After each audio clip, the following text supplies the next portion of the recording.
West ইন্ডিজের জন্য সত্যিই অনেক খারাপ লাগতেছে, তীরে এসে তরে ডুবলো তাদের। এবারের বিশ্বকাপে স্বাগতিক হয়েও সেমিফাইনালে যেতে পারলেন না তারা। তাই তো সাউথ আফ্রিকার কাছে ম্যাচ হেরে অশ্রুসিক্ত চোখ নিয়ে মাঠ ছাড়লেন ওয়েস্ট ইন্ডিজের প্লেয়াররা।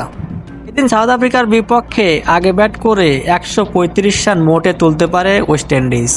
সাউথ আফ্রিকার টার্গেট দ্বারা 136। সাউথ আফ্রিকা জবাব দিতে নেমে সুবিধা করতে পারেনি। রেজা হ্যান্ড্রিক্স 0 রানে ফিরে গেলে এরপর কুইন্টন ডিককও ফিরে যান 7 বলে 12 রান করে। এরপরে চলে আসে বৃষ্টি, আর বৃষ্টি শেষে ম্যাচ গড়ায় 17 ওভারে। 17 ওভারে 123 রানের টার্গেট দাঁড়ায় সাউথ আফ্রিকার সামনে।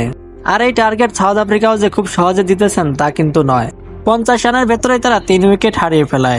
এরপরে এডিন মার্কাম ফিরে যান 15 বলে 18 রান করে। তার পরপরই বিদায় নেন হেনরিক ক্লাসেন।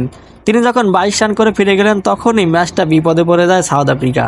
কিন্তু সাউথ আফ্রিকার চাপ বাড়ে আরো একটু বেশি যখন ডেভিড মিলার ফিরে যান। তার পরপরই ফিরে যান স্টাব্রিজ।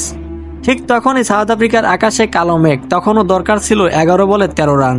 তারপরও সাউথ আফ্রিকার শেষ ভরসা ছিল জনসেন, তখনও ক্রিজে ছিলেন তিনি।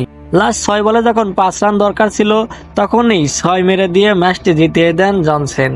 আর এরই সাথে সাথে ওয়েস্ট ইন্ডিজের স্বপ্নভঙ্গ হয়ে যায় এবং কি এবারের বিশ্বকাপ থেকে বিদায় নেন ওয়েস্ট ইন্ডিজ। আর এই গ্রুপ থেকে সেমিফাইনালে চলে গেল সাউথ আফ্রিকা ও ইংল্যান্ড।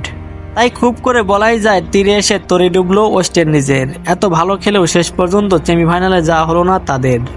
সুপার 8 থেকেই বাদ পড়লো ওয়েস্ট ইন্ডিজ ও ইউএসএ। এই গ্রুপ থেকে চলে গেল সাউথ আফ্রিকা ও ইংল্যান্ড।